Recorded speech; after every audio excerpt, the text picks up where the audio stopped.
In a world that's always buzzing, with notifications, meetings, emails, and constant noise, there's a secret skill almost no one talks about, and it's the key to becoming irreplaceable. It's called deep work. And here's the truth. Most people miss. The ability to focus deeply is becoming rare, but it's also becoming insanely valuable.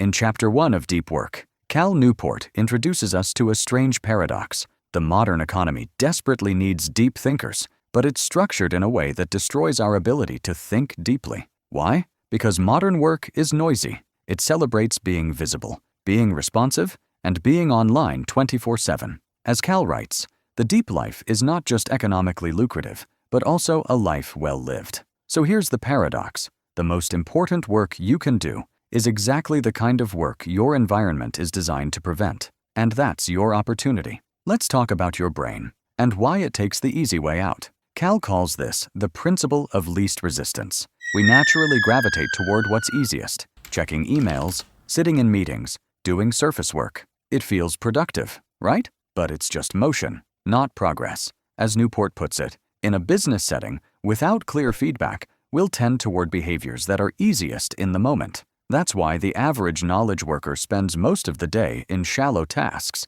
even though they know it's not where the value is. Deep work? It's harder. It requires intention. It requires effort. But that's exactly why it matters. One of the biggest lies in modern work culture? If you're busy, you must be productive.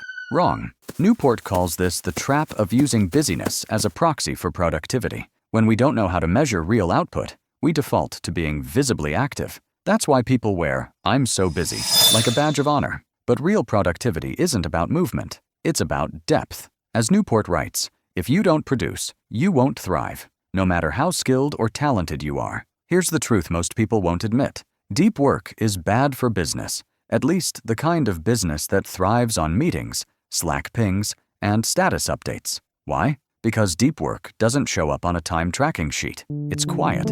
It's internal. It's hard to measure, but that's also what makes it good for you. If you can cultivate focus in a distracted world, you gain an edge no one can compete with. Deep work becomes your unfair advantage. Most people are drowning in noise. They confuse movement for momentum. But not you. You're here because you want more. More clarity. More depth. More real success. So here's your challenge. Carve out time. Cut the noise. Do the hard work that matters. Start doing deep work. This video is inspired by Deep Work by Cal Newport. Like, subscribe, and share it with someone who needs to hear this.